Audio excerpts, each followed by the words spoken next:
Hi, I'm Torte de Lini. While the goal of the game is to destroy the enemy's base and patron before they destroy yours, in order to achieve that, your hero needs to become stronger through the collection of these souls we talked about.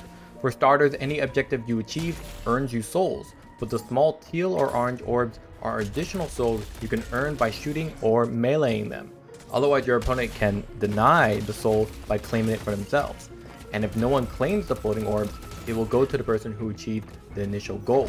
Objectives that release souls can range from slaying an enemy hero to shooting down periodically spawned troopers in the lane. These troopers come in all shapes and sizes, from melee and ranged to medic troopers that periodically regenerate your health when near. You can even shoot them while they're being transported on the transit line to slow their pace in reaching your troopers. In between these lanes are other units called neutrals that you can destroy to collect souls. These neutrals are spread all around the map and come in three categories: small, medium, and strong. Any player, enemy, or ally can destroy these neutrals to collect even more souls. Early on, you may only be strong enough to attack the smaller neutrals, but later, you will be able to take on medium and even strong neutrals.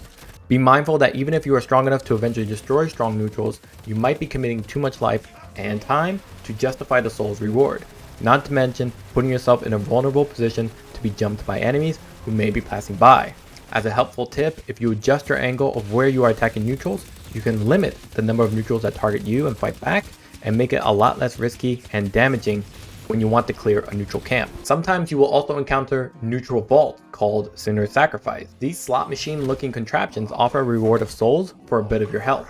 By using your melee attack, you can collect a large amount of souls from these machines. To add, you can also find souls in random large and tall pots, as well as rectangular and square boxes distributed underground inside buildings and nearby item shops. Be careful when collecting souls from neutral sources, whether from smashing environmental props or beating up neutral units, as those souls will be called unsecured. Over time, those unsecured souls will become secured. However, if you are slain while holding unsecured souls, a sphere will be laid on the ground for anyone to walk over and pick them up, and you will have lost that portion of your earnings. In essence, by taking advantage of the neutral camps to earn more souls, you mitigate the risk of being seen by an enemy, as opposed to slaying troopers in the lane. But in exchange for that mitigated risk, you stand to lose a lot more souls than normal if you decide to take an engagement. Lastly, from time to time, you may see a vase-like icon on a map and a turquoise green or red square-like zone animated. This is called an urn of souls, an additional objective for your team to achieve by collecting the urn and delivering it to the horizontal opposite side of the map. Enemies will be aware the urn is being attempted to be delivered by the change of color of the zone from turquoise to red. They cannot see your location, but may be waiting at your destination to slay you or to deny the souls even after you've delivered them for a portion of the reward. Delivering the urn of souls can be a challenge as you are unable to use items, abilities, or your attack while holding the urn. So ideally, the player would activate any items or abilities before picking up the urn to maximize their movement speed and minimize the time in which they are holding the urn. The player who delivers the urn will receive a bonus of souls and ability points, as well as your teammates receiving some of that reward. It's not just items and your abilities that can make your hero more effective. There are also 2 power-up locations that grant your hero 45 seconds of improved stats, ranging from better movement speed, spirit damage, ammo, fire rate, max health, and more. In addition to these temporary power-ups are the golden relics dispersed around the map. These golden relics drop minor upgrades such as cooldown reduction, bonus weapon damage, increased fire rate, increased match HP, increased ammo, and bonus spirit damage stats, except these minor upgrades are permanent, so be on the lookout for them throughout your lane and map as the game progresses. There is one final power-up that requires a team effort to pull off: the mid-boss. Located on the ground floor of the center temple on the map is a mid-boss. On top of a large health pool, it also has regularly regenerating shield, requiring a certain amount of damage to be dealt to it per second to keep the shield regularly destroyed. Typically, it requires your team to connect and take the mid-boss down together for its ultimate power-up, the Rejuvenator.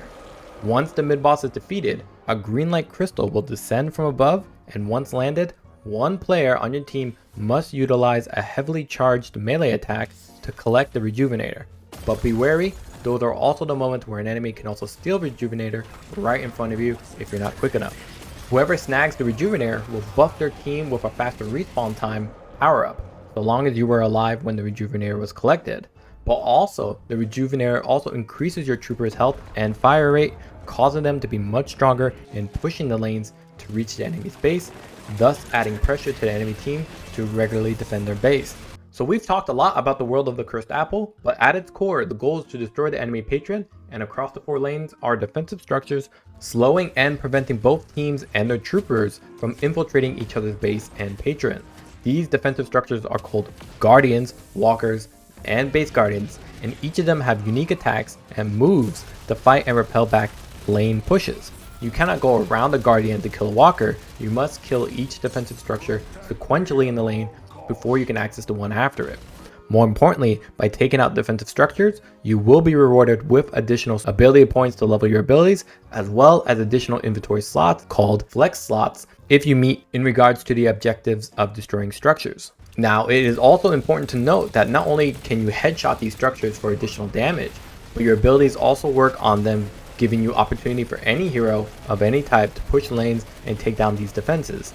Now, once you are able to push past a lane's pair of base guardians, you will be presented with the patron floating above. However, you will need to first destroy 2 shrines on each opposing side of the base to disable the patron's protective barrier.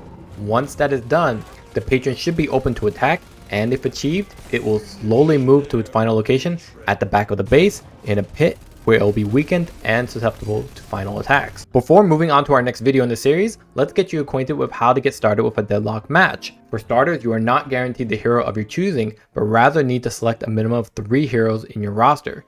You can increase the chances of the selecting hero you want by setting the level of priority for that hero. Similarly, once you load into a game, you do not get to choose the lane you spawn in. However, if you are in a party, you are more likely to spawn in a lane with your teammate than with a stranger or by yourself. So that's chapter 3 done in our tutorial series about the game. If you have any questions, let me know in the comments below, and be sure to support me with the links down below, and please subscribe.